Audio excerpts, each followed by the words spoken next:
Look, I think there is a lot of noise and there is a lot of hype, and really it is quite similar to, like you said, the introduction of the internet. And in many ways, because it's allowing folks to use such new tools that they haven't had before.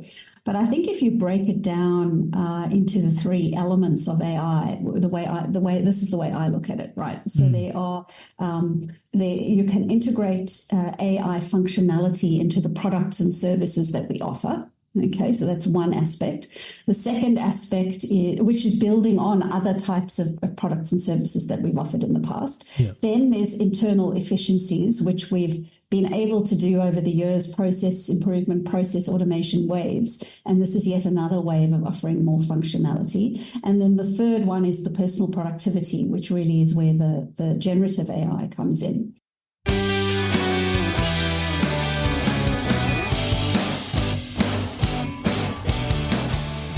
Welcome to the Inner Game of Change, the podcast that explores the evolving landscape of change management, leadership, and transformation. I am your host, Ali Jamal. In today's episode, I am joined by Lisa Carlin, a strategy execution expert, to dive into one of the biggest conversations in business today, AI strategy and adoption. With the AI hype everywhere, how can organizations separate signals from the noise and make smart strategic decisions? Lisa brings her deep expertise to help us cut through the noise, focus on what matters, and harness AI for real impact. We will explore practical adoption strategies, leadership's role in driving AI success, and the mindset shift needed to embrace this powerful technology. I am grateful to have Lisa chatting with me today. Well, Lisa, thank you so much for joining me in the Inner Game of Change podcast. I'm eternally grateful for your time. Thanks for having me here, Ali. Thank you so much. Lisa, today we are covering an important topic around AI, most importantly around AI strategy. I'm going to jump straight into it, Lisa. What is the hype about AI? Well, Ali, AI has actually been around for quite some time, and generative AI is, I think, where all the hype is, because it's really doing things that and offering the ability to do things that are very human-like, that we've never had access to before. So it's really been ChatGPT, and that was late 2022, and some of us saw it early 2023. And so if you think, how quickly ChatGPT's managed to reach 1 million users and is just growing at an outstanding rate, because it's enabling us to do things that we couldn't do before, from all the different types of modes of content that it's able to generate. And it's been likened to the new electricity, which I think is not far wrong. Yeah. I like the idea that, the new electricity. I haven't really heard about that. I actually think it's the new internet. And when the internet happened in early 90s, I was one of those people that completely ignored it. Although my friends were completely into it and really try to understand it. And I never thought in my lifetime that I will have another inflection point like generative AI. And it's happening now, but this time I'm not letting go. I'm really just into it and try to understand how it can help me be a better value add to my stakeholders, to my clients, and also personal life. There's a lot of noise in the market. This is how I think about it. There's a lot of noise happening in there. What could be some of the strategies the organizations can look at to differentiate between what is a noise and what is a signal? Yeah, that's an interesting question. Look, I think there is a lot of noise and there is a lot of hype, and really it is quite similar to, like you said, the introduction of the internet. and in many ways, because it's allowing folks to use such new tools that they haven't had before. But I think if you break it down into the three elements of AI, this is the way I look at it, right? So you can integrate AI functionality into the products and services that we offer. Okay, so that's one aspect. The second aspect, which is building on other types of products and services that we've offered in the past. Yeah. Then there's internal efficiencies, which we've been able to do over the years, process improvement, process automation waves. And this is yet another wave of offering more functionality. And then the third one is the personal productivity, which really is where the generative AI comes in. And so I think if people really think about it from those three elements rather than this big amorphous AI bundle of things which they don't really understand, if they look at it at that more granular level, they can then differentiate between just the general noise and hype and the true signal around what can be done in those three areas. What are the use cases in those three areas? Deciding the use cases for an organization is a tricky business because it's got a lot of applications. If there's one, if your stakeholder is asking you for an advice around where do I start, what would be your sort of general counsel to them? Yeah, well, the first thing about where to start is really where I always start is talking to stakeholders and understanding their goals. And, and that you would do in any change project, I'm sure, Ali. So is really looking at how, understanding the broader strategy of the organization, understanding the needs of the stakeholders and the goals of what they want to get out of it. And then once they've identified those, you go from there.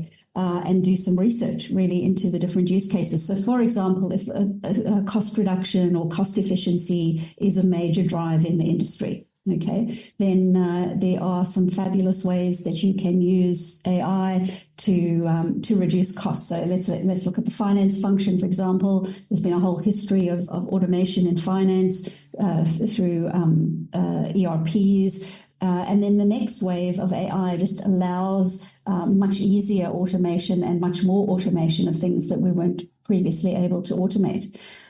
Because AI can just link between the different processes, which are very structured data, which we've always had. Yeah. And now we can also process unstructured data through the use of AI. So it gives us more options. So by speaking with stakeholders initially, understanding the goals, and then working through the use cases from there, I think, that's where I would guide folks to start. Mm. The way I look at it, Lisa, and feel free to challenge me if you like, in my head anyway, it's not quite about cost cutting. There's a focus on this is going to improve or enhance my productivity. And the other thing, so that's one. The other thing I actually do, especially generative AI, I do look at it as a capability rather than a feature. And this is not playing, being smart with words. This is, I am a user myself, and I've been using it since the start of 23 with ChatGPT.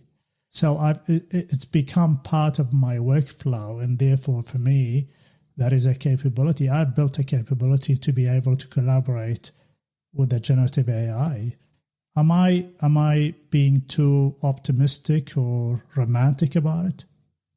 Well, if you look at previous waves of technology and what they've done, there's always been this fear that it's going to take jobs. If you think about cost reduction, it's going to reduce the number of headcounts, and it does in some respects, but it creates other jobs. Yeah. And I think that's exactly where we're going to be with AI. It's most certainly a capability, as you've said, because the folks that have the capability to use AI we're able to be much more productive. McKinsey's suggested it's in the range of about 30%, depending on the industry and function. Yes. So it's like having, up to a potentially 30%, even more, additional productivity to lift what we can do. So many people are excited by this because they know that it means they can have a better lifestyle. So, and that's certainly what happened with the first industrial revolution, and folks being able to work less time than they used to with the use of technology. So in that sense, definitely will improve productivity. But I think it can also be used for targeted cost reduction because in particular processes, it can eliminate the amount of human resource needed. It's not to say that it won't create jobs in other areas, though. So the overarching sort of theme and sentiment that I'm not shy from saying it will impact people's jobs, and absolutely, and some of us will. Like I've always continuously considered how some of my processes can be automated. I am tinkering with it right now, but then that will allow me time in my practice for creativity, and so that freeing up the time doesn't mean that I'm going to lose my job. It just means that I can probably add more value. We all talk about stakeholder engagement, understanding people's needs and all of that. But then if you really come down to the details and the practicality of it, most of us will complain, I don't have a lot of time in the day. And so I think that can help. So it's definitely going to impact what you're saying. And this is what I hear you say is that that's okay. Because it will open up other opportunities. The usual cause and effect for any technology. Exactly. That's exactly right. The World Economic Forum has some very interesting data that last year they predicted that 43% of our skill set will be obsolete and disrupted within the next 5 years. And if they were to update that research today, I reckon that percentage would go up. So at least, close to 50%, whatever you want to argue the percentage is, it will be different for different people. But of our skills, around half of our skills are easily being disrupted. And so for folks who like to be productive and creative, like I do, and you've nailed it when you said creativity, it just offers such a tremendous asset if we actually take the time, like you've done and like I've done, to experiment and teach yourself and learn. So, for example, I'm hopeless at drawing. I just cannot draw, but I use DALL-E, which is a tool in OpenAI tool in the ChatGPT paid version. And DALL-E draws me the most amazing little interesting funny diagrams and drawings that I use in my newsletter, which is Turbocharge Weekly. And I can put these drawings in and look pretty cool, even though I haven't got an artistic bone in my body. So that's just one small way in which we're able to, as human beings, do things that we couldn't do before. But it really does take that, I guess, being brave enough, in a sense, to put yourself out there and try things. One of the things, Lisa, that I've been I sort of streamlined the way I think about generative AI is that every opportunity that I come across or a problem, I ask myself, how can generative AI help me with this? And I find this, when I ask myself this question, it will force me to explore what else can a generative AI tool do for me. And the other thing is that when I talk about creativity, one of the greatest things that are happening to me when I have an idea in my mind, traditionally, like in the last few years before ChatGPT, I would need to spend hours researching the topic online, yes, and just to put a one-pager to convince my stakeholders for something. This process now is such an enjoyable process. If I've got an idea, I collaborate with generative AI, and I reckon within an hour I can put something reasonable for the executive to look at. So it helps me articulate my thoughts way faster than the past. And I found that really, really helpful in my practice anyway. Yeah, I definitely use it in that way to help complement my thinking. So if I'm drafting something, it will help me pull together some dot points, and then I can compare it with the things I've thought through, and it might identify, different dot points, different, objections if I'm going into a meeting that I hadn't thought of, critical questions that I hadn't thought to ask when starting out a new project. So it's useful in a number of those ways. I think the CEOs and leaders that I'm seeing who are using it in that way are really making a difference in their organization. The ones that are really open-minded and innovative and that are using those tools themselves, I see them making a big difference as well. We're going to touch on that leadership aspect of it. But before I get into that, I want to ask you if the majority of people right now, as in employees, have kind of reservation around it. Probably not fear, but it's the reservation around the unknown. There's a lot of hype that this may take over jobs. So naturally, we will have a tendency to walk away from this or have complete apathy towards it. What would be your counsel or advice to organizations about how to manage that? Because it's already in the public arena. Yeah, really good question.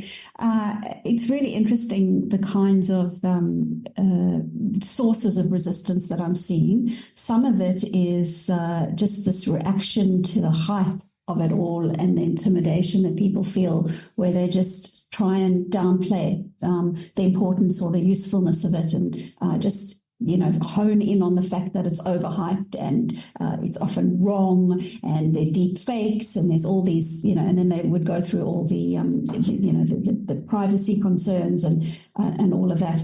I think it very much depends on where people are at, and if they are at that point where they've got these fear-based concerns or some very legitimate concerns about things like data privacy, it needs to be addressed, and forums need to be opened up for people to be able to voice those concerns. So one of the things I've been doing with clients, for example, is running short workshops where I go through the 3 different types of AI and then some use cases within that, depending on the group.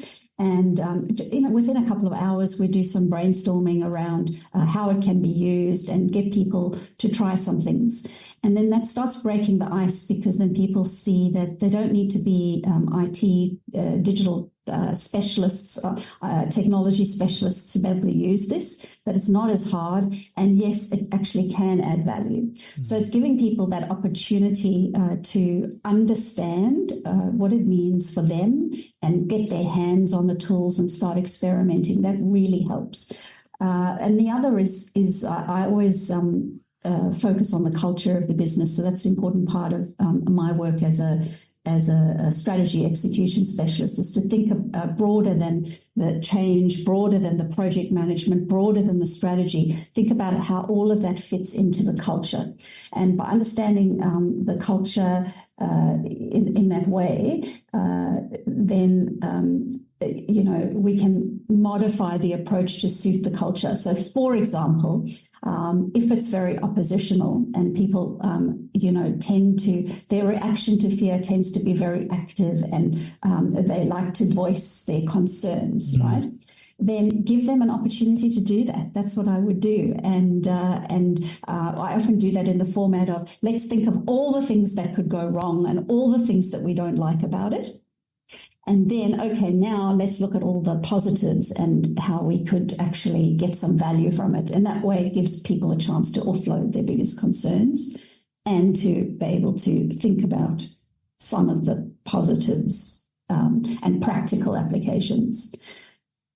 That idea of creating an awareness about what the technology is really about and the capability is such an important piece.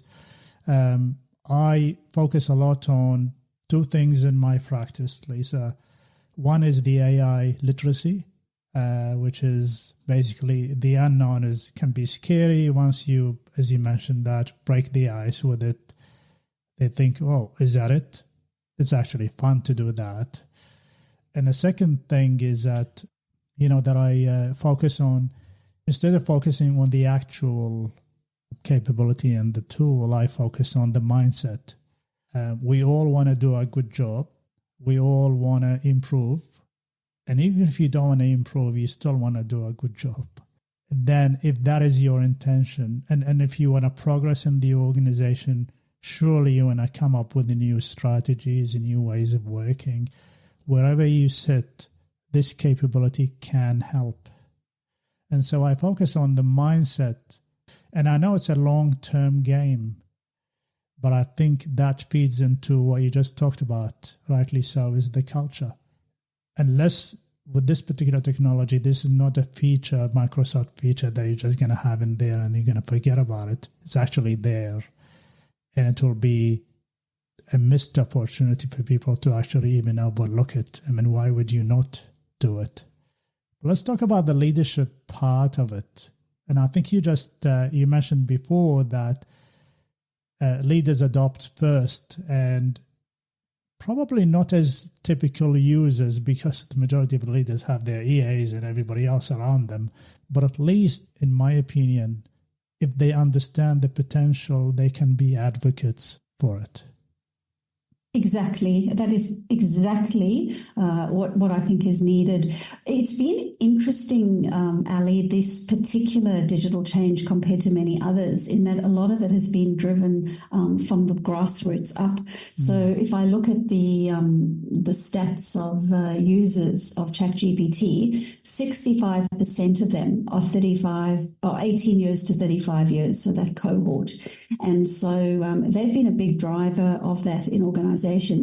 And I do a lot of talking to the CEO circuits, the round tables or those sorts of mastermind groups, roundtable development groups. And I go in, and one of the biggest, apparently this is the number one topic that they're thinking about at the moment, because they asked me to come in and talk to them about, what do they need to know? Where should they start? Those sorts of questions. And when I started this last year, you can see the development. So I used to ask for a show of hands who's using any form of generative AI, and there were very few hands going up. It's getting more and more. So now we're getting to a point where, I'd say roughly over 70% of the CEOs I meet are using or have used something at least once one of these tools like ChatGPT. And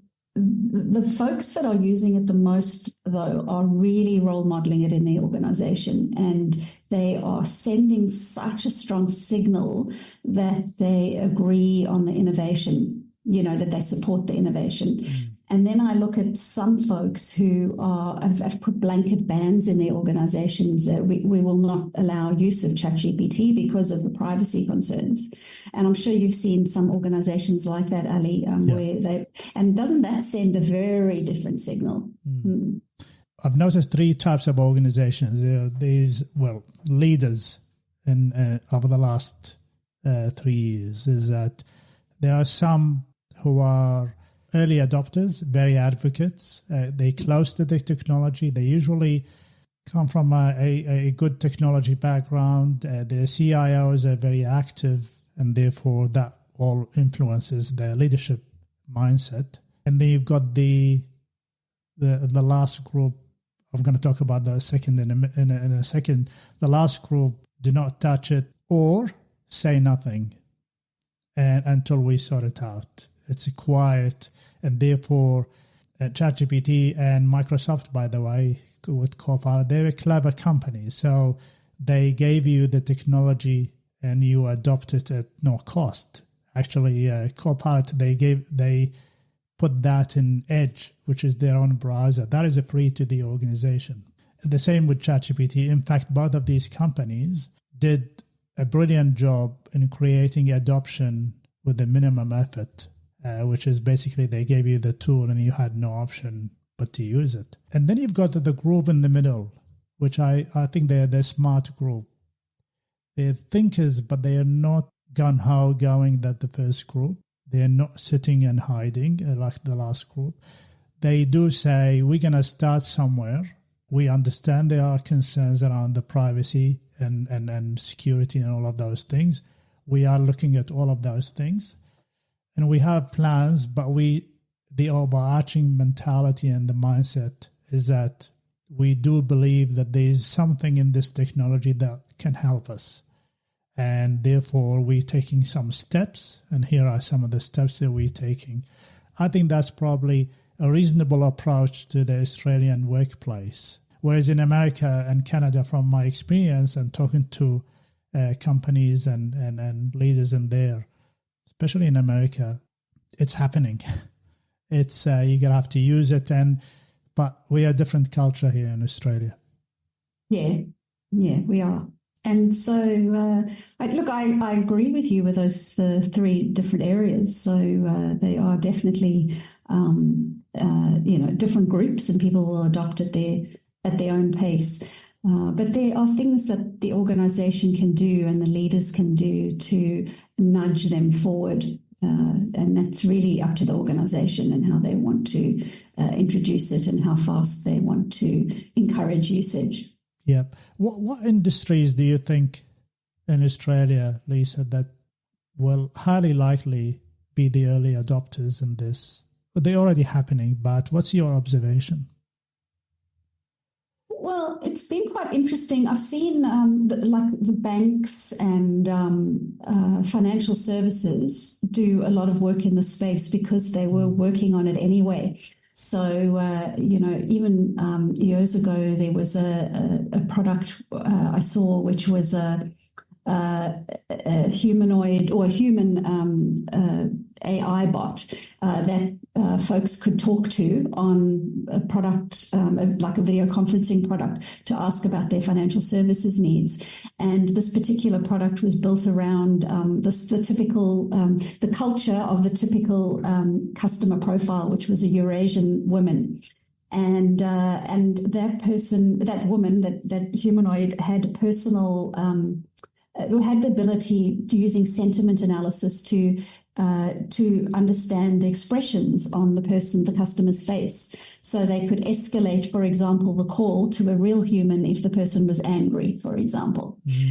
So that kind of technology has been in place for a while, and some of the financial institutions have been using it, but it's been very expensive technology, like projects that would cost at least $100,000 plus one-off to just get it set up, never mind the ongoing usage costs. Now the price has come down so that other organizations that are maybe don't have the financial backing can use it as well. What I find most interesting, I don't know that there are any particular industries that have stood out, but the one that's most surprising to me is law firms. So some of the big law firms have been adopting AI, and why that surprises me is because lawyers are particularly risk averse, because that's their job. And they are particularly cautious around things like privacy, because they've got to be concerned about their clients' privacy. That is so important. And yet we've seen some of the large law firms just race ahead implementing AI models, taking in customized AI bots in-house to be able to deliver legal advice to clients and legal precedents to their lawyers. And I think that's been quite interesting.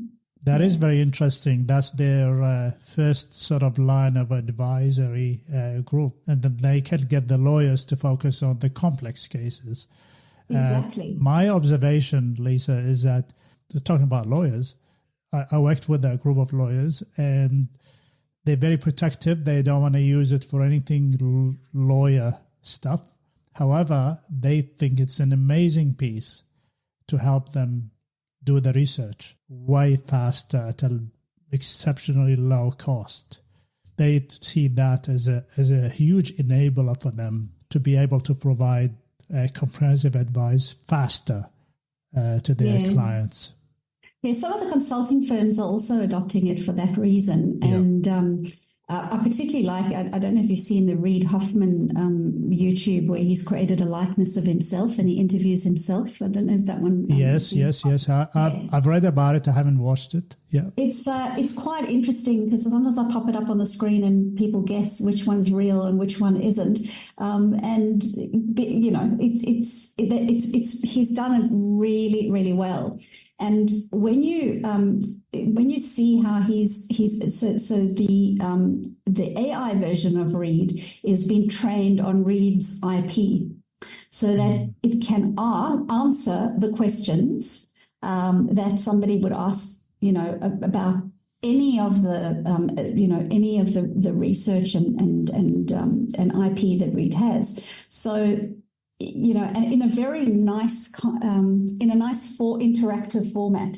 So when you think of that in the future for training purposes, for advisory purposes, for, you know, anything from consulting organizations to training and maybe even coaching, there's quite a lot of potential use cases there for those types of organizations. So, I think, you know, it just automates the kind of lower level information sharing part of what a consultant or an advisor, a professional services advisor would provide.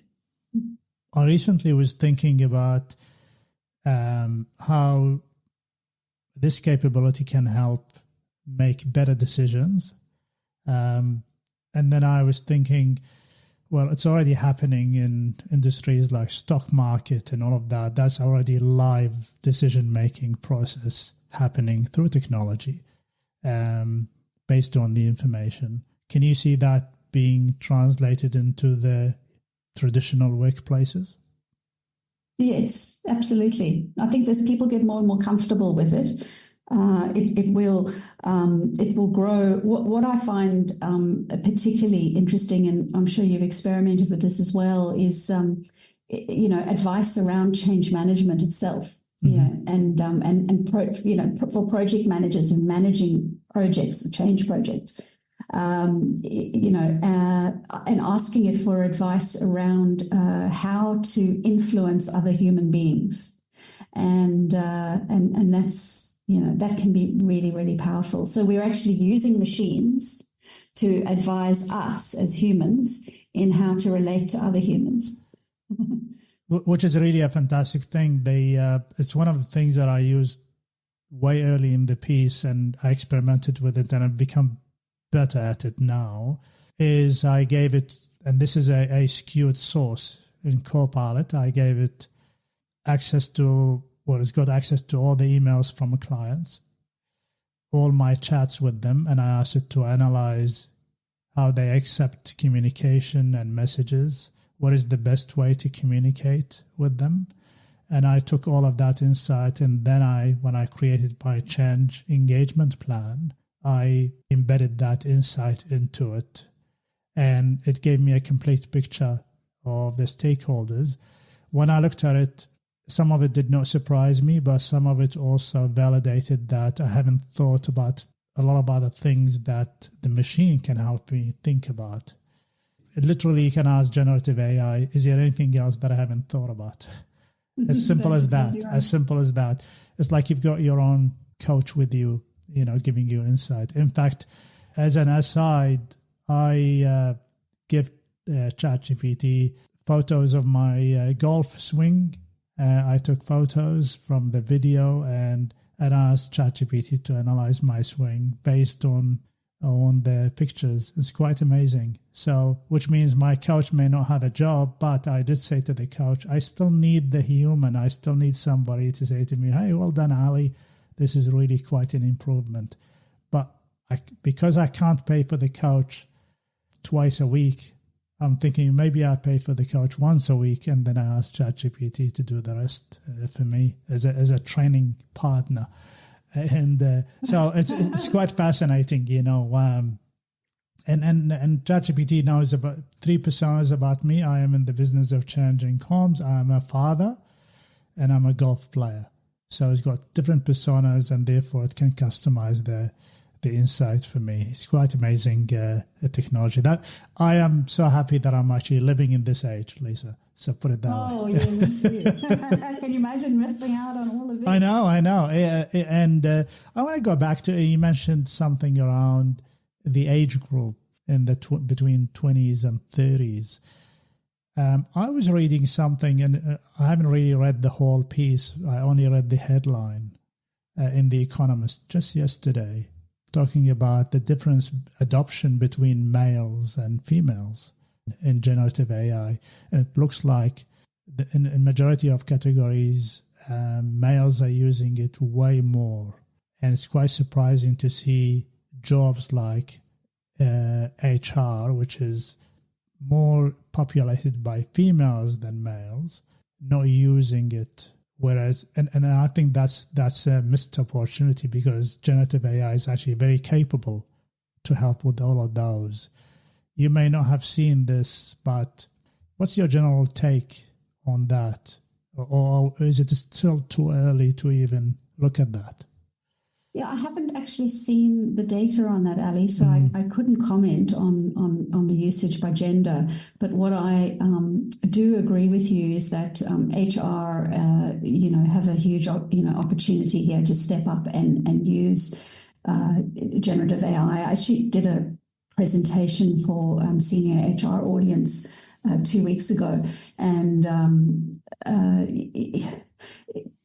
it's such a huge opportunity for HR to use AI to completely revolutionize how they deliver value and partner with the business. So, we had a really interesting conversation around how HR and OD folks, learning folks, talent folks can use AI for such an important number of use cases. And one of them, besides, specialized functionally based HR applications or use cases, there's also that space of being able to advise strategically and really understand the business. Because as you say, there's research that you can do really quickly. You can go in and prepare for a senior meeting and help, and AI can help, those people really think strategically about the issues that the business is facing, and then tailor their HR advice around that. So I'd highly encourage folks who are in HR to start, if they haven't already, start experimenting. Yes, I completely agree. Capability and culture, HR, delivery groups, strategy group, marketing, media and comms. The list goes on and on and on. Exactly. Yeah, and exactly. Sorry, Lisa. Yeah, I think it also provides so much more value for your clients, Ali, because Yes. If folks, that are in change management like yourself, who can deeply use the tools for such a wide variety of use cases that it's inbuilt into your processes, as you say, then your clients are, most contractors like yourself, they pay us by the day, and then you can just get so much more done in a day that, it's like having 2 change managers on the ground instead of 1. Oh, yes. Yes, absolutely. Yeah. That's a reality. So for anybody listening to this and they think this is not reality, think again and maybe have a go. Another use case that I've been thinking about and I've read about, like there are hundreds and hundreds of use cases. So there's some unique ones. I'm helping a client with a restructure, and I'm using Copilot as a capability to help the new people going into in a restructure. There are new people going into different jobs. Some jobs change. Some people will get new jobs. New people joining the organization, and I find that generative AI capability can help fast forward and accelerate that embedding of the new structure. And so that was the idea. And then I researched the whole piece over the weekend. There are not a lot of use cases out there in the world. However, I'm happy to be number 1, so that's okay in that space. So if somebody's not an SME, but they have working knowledge, having a capability of a generative AI capability can really fast forward them in their expertise to become a specialist in their own areas. I am aware of time. I'm thoroughly enjoying this conversation. You are the author of the Turbocharger Weekly or Turbocharge Weekly, where you provide fast-track strategies for leaders. What are some of the quick, actionable steps for leaders can take today when they think about their adoption of generative AI or AI in general? So thanks, Ali, for asking that. I love writing Turbocharge Weekly. We've now got over 8,000 business leaders that read Turbocharge Weekly every week. And we have an edition, actually, that's just on, on tips for starting AI, which folks can find on my website, so theturbochargers.com/resources. So if I give you a quick peek into that for some quick tips to understand what those three types of AI are that I spoke about in the beginning: the products and services, internal efficiency, and for personal productivity. Understanding, how to go about experimenting, because that's really where the best value is, and it's how folks like yourself have really learned how to use AI. And to put together a cross-functional team. So I'm a big fan of cross-functional teams. I teach about cross-functional teams in my strategy execution boot camps. We use those teams to affect change in organizations. So putting together an AI team in the organization to champion AI would be another quick tip that I'd give folks who are interested in collaborating with others in the business and seeing some real change in delivering AI. Double-click, Lisa, on the idea of cross-functional teams? Sure. So what I do usually is understand the cultural nuances of the organization and where some of the resistance is likely to come from. So, for example, in a culture where it's highly siloed, where each business unit thinks of themselves almost as a whole business with a very different mindset, I would then be looking to get representation from each of those business units or each of those demographics or wherever the silos are coming from, and then get those represented onto a cross-functional project team. So one of my modules in the Turbochargers Hub, which is my community of development community for folks who want to learn all of this stuff, is called The Power of Community, because we talk about how working together across those cross-functional teams can create huge amounts of momentum in change projects. So happy to talk about it more, Ali. Maybe that's a topic for another day. Absolutely, that sounds good. That's the power of the community and creating that momentum is such an important piece. And I already know, and you've already touched on that adoption is already happening organically in an organization, whether the leaders like it or not. In fact, probably some of the leaders are way behind. The employees are already using ChatGPT. And I think according to the stats, about 65% of employees are already using it without telling their employers. So leaders, in my opinion, should look at that in a positive way, that hopefully, because of that adoption and that awareness, that the resistance may not be as tragic and negative as they expect it to be. It's been a pleasure having you in my In a Game of Change podcast, Lisa. I really thoroughly enjoyed that. And you made me think, the reason why I asked about the cross-functional team is just an idea that I've been thinking about and expanding on the principle of the network champions and all of that, using generative AI to help me with that. How would people connect with you, Lisa? Oh, I'd love for people to connect with me on LinkedIn. You can bypass the follow and actually click on the connect, so we can connect both ways. And also find me at theturbochargers.com. I like that. Bypass the follow and just connect with me. That can be your next article title, Lisa. I really like that. Yeah, hopefully I'll get you back in the future and we go into another rabbit hole around AI. But until then, stay well and stay safe, Lisa. You too, Ali. Thanks for having me. Thank you very much.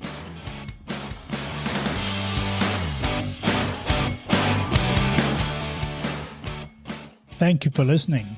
If you found this episode valuable, remember to subscribe to stay updated on upcoming episodes. Your support is truly appreciated. And by sharing this podcast with your colleagues, friends, and fellow change practitioners, it can help me reach even more individuals and professionals who can benefit from these discussions. Remember, and in my opinion, change is an enduring force, and you will only have a measure of certainty and control when you embrace it. Until next time, thank you for being part of the Inner Game of Change community. I am Ali Jama, and this is the Inner Game of Change podcast.